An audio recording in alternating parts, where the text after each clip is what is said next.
ओम शांति। आज सुनते हैं 14 अप्रैल 94 के अव्यक्त बाप दादा के मधुर महावाक्य। आज की मुरली बाबा ने 4 क्वेश्चन। नंबर 1, कौन सी उड़ान बाप के समीप लाती है। नंबर 2, स्नेह का अर्थ क्या है। नंबर 3, तीव्रता की निशानी क्या है। एंड लास्ट, कौन सी बाप में बच्चों को इनोसेंट बनना है। तो आज की मुरली में बाबा ने कितना सुंदर सारी मुरली स्नेह पर, स्नेह की शक्ति, स्नेह की शक्ति। और स्नेह माना ही बाबा ने कहा अपने को परिवर्तन कर देना। अगर आपका सच्चा स्नेह है तो आप स्वयं को परिवर्तन कर देंगे। तो विशेष बाबा के सुनते हैं अब 14 अप्रैल 94 की मुरली। स्नेह का रिटर्न है स्वयं का टर्न करना।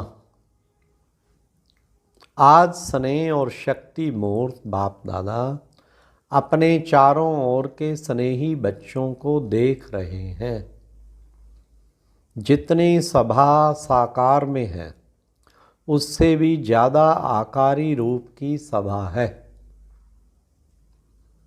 सर्व साकार रूपधारी व आकार रूपधारी बच्चों को बाप दादा स्नेह की भुजाओं में समाये हुए हैं। स्नेह की भुजाएं कितनी बड़ी हैं। चारों ओर के सभी बच्चे स्नेह की भुजाओं में ऐसे समा जाते हैं जैसे नदी सागर में समा जाती है। स्नेह की भुजाएं, स्नेह का सागर बेहद है। सभी बच्चे चाहे नंबरवार भी हैं लेकिन स्नेह में सब बंधे हुए हैं। सर्व बच्चों में बाप दादा का स्नेह समाया हुआ है। स्नेह की शक्ति से ही सभी आगे उड़ते जा रहे हैं। स्नेह की उड़ान, अब ध्यान से सुनना क्या बाबा कहते हैं। स्नेह की उड़ान सर्व बच्चों को तन से व मन से, दिल से बाप के समीप लाती है। उड़ के बाबा के समीप पहुंच जाता। स्नेह का विमान सेकंड की गति में बाप के समीप लाता है। ज्ञान योग धारणा उसमें यथाशक्ति नंबरवार है, लेकिन स्नेह में हरेक अपने को नंबर 1 अनुभव करते हैं। स्नेह सर्व बच्चों को ब्राह्मण जीवन प्रदान करने का मूल आधार है। अगर सभी बच्चों से पूछें कि निरंतर योगी हो, निरंतर योगी हो, अगर पूछें निरंतर ज्ञान स्वरूप हो, ज्ञानी नहीं लेकिन ज्ञान स्वरूप हो, तो सोचेंगे, कहेंगे हैं तो निरंतर धारणा स्वरूप हो तो क्या कहेंगे। लक्ष्य तो है ही, लेकिन जब पूछेंगे कि निरंतर स्नेही हो तो कहेंगे हाँ जी। स्नेह में सभी पास हैं, या कोई पास दानर है और कोई पास है। पास है ना, डबल विदेशी भारत वाले सब पास हैं। पास नहीं होते तो पास नहीं आते। स्नेह में पास है तभी तो निकट आए हैं। पास आना सिद्ध करता है कि पास है। स्नेह का अर्थ ही है पास रहना और पास होना। हर परिस्थिति को बहुत सहज पास करना। तो सभी तीनों में पास होना, पास करना भी सहज है, ना कि पास करने में कभी मुश्किल कभी सहज है। पास रहने में तो आनंद ही आनंद है और पास करना इसमें नंबरवार है। या सब नंबर हैं, या सब नंबर 1 है? देखो नंबर 1 नहीं कहते, नंबर 1 नहीं कहते हैं, सभी चुप हो गए, माना समथिंग है। लेकिन समय प्रति समय स्नेह की शक्ति में पास कहना भी इतना ही सहज हो गया है, हो रहा है और होना ही है। जैसे पास रहना सहज है, जब पास करना सदा सहज हो जाएगा तो पास होना तो पास होना क्या, पास हुए ही पड़े, सिर्फ रिपीट करना है। इतना अटल निश्चय है ना, दूर बैठे भी सब नज़दीक हो ना, दिल तख्त पर हैं, कोई तो नैनों के नूर है, कोई दिल तख्त नशीन है, सबसे नज़दीक नैन है और दिल है। आप सभी ओम शांति भवन में नहीं बैठे हो, लेकिन बाप दादा के दिल तख्त पर या नैनों में नूरे रत्न बन समाये हुए हो। समाया हुआ कभी दूर नहीं होता। इस वर्ष क्या करेंगे? कहने में तो कहते हो कि इस वर्ष के मिलन की अंतिम बारी है, लेकिन अंत आदि की याद दिलाता, ज़्यादा दिलाता है। आदि मध्य की याद दिलाता है, लेकिन अंत आदि की याद दिलाता है। तो अंत नहीं लेकिन आदि है, तीव्र गति के उड़ान की आदि है। तो अनादि रफ्तार है, अनादि स्वरूप है। आत्म स्वरूप तो अनादि स्वरूप की रफ्तार क्या है? कितनी तेज रफ्तार है। आजकल के भिन्न भिन्न साइंस के साधनों के तीव्र गति से भी तीव्र गति, साइंस के साधनों की रफ्तार, फिर भी साइंस द्वारा रफ्तार को कट भी कर सकती है, पकड़ सकती है, लेकिन आत्मा की गति को कोई अभी तक पकड़ सका है ना पकड़ सकता है। इसमें ही साइंस अपने को फेल समझती है, और जहाँ साइंस फेल है वहाँ साइलेंस की शक्ति से जो चाहो वो कर सकते हो। तो आत्म शक्ति की उड़ान की तीव्र गति की आदि करो, चाहे 100 परिवर्तन में, चाहे किसी की भी वृत्ति परिवर्तन में, चाहे वायुमंडल परिवर्तन में, चाहे संबंध संपर्क के परिवर्तन में, अभी तीव्र गति लाओ। तीव्रता की निशानी क्या है? सोचा और हुआ। ऐसे नहीं सोचा तो है हो जाएगा, नहीं, सोचा और हुआ। संकल्प, बोल और कर्म तीनों श्रेष्ठ साथ साथ हों। व्यर्थ को व उल्टे संकल्प को चेक करो तो उसकी गति बहुत फास्ट होती है। अभी अभी संकल्प आया और अभी अभी बोल लिया, अभी अभी कर भी लिया। संकल्प, बोल, कर्म इकट्ठा बहुत फास्ट होता है।